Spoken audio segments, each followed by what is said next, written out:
Hi everyone, my name is Chelsea Arenas. I'm currently an intern at Triangles Arts Association, and today I'm having a discussion with one of our current residents of the winter 2020 to 2021 cohort. I'm here with Natalia. Hi, how are you, Natalia? Hi, I'm doing well. So, your work focuses on exploring themes surrounding ideas of transnationality, diasporic context and cultural identity, storytelling, archives, and patterns of migration. Can you expand a little about this and why do you choose these themes, or why did you choose these themes?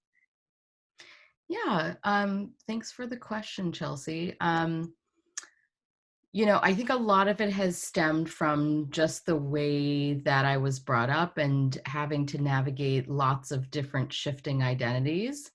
My parents met in New York, so I feel very like a lot of affinity to New York, but I was actually born in Charlotte, North Carolina, in a very kind of like different context than the sort of personal histories of like my grandparents or my mother or my father, and constantly having to navigate like sort of an explanation of being, like why I existed almost.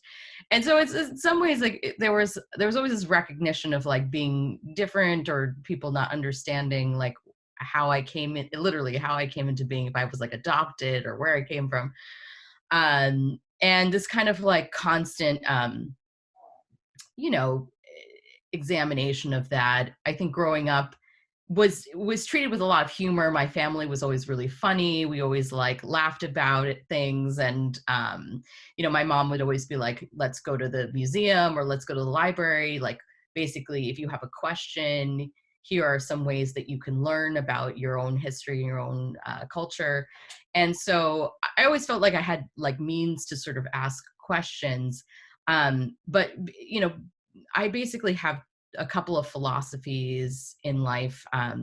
One is that I really do see myself as an educator, and an artist. So both of those things really are about problem solving, like how to look at the world's problems, our own personal issues, the world's issues, and then also how to like I constantly want to learn and I constantly want to teach. So it's like I want to have host opportunities to have discussions, to engage with people. And so both art and education have always been places that I can do that.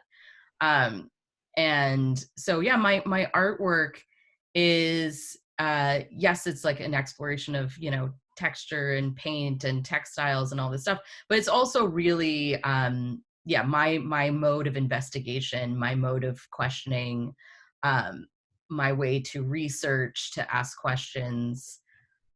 So a lot of it has to do with yeah, identity and how we sort of navigate the current situation where certain bodies are rendered invisible and others are overly visible.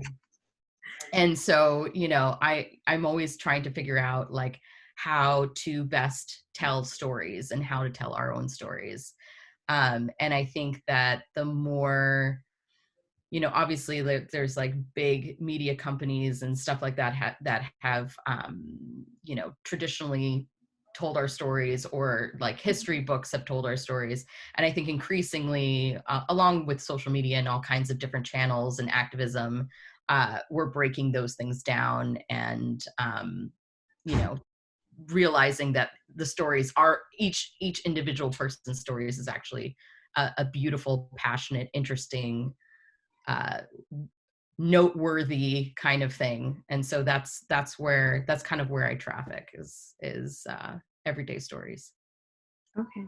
No, thank you so much. And sorry about the background noise. Yeah.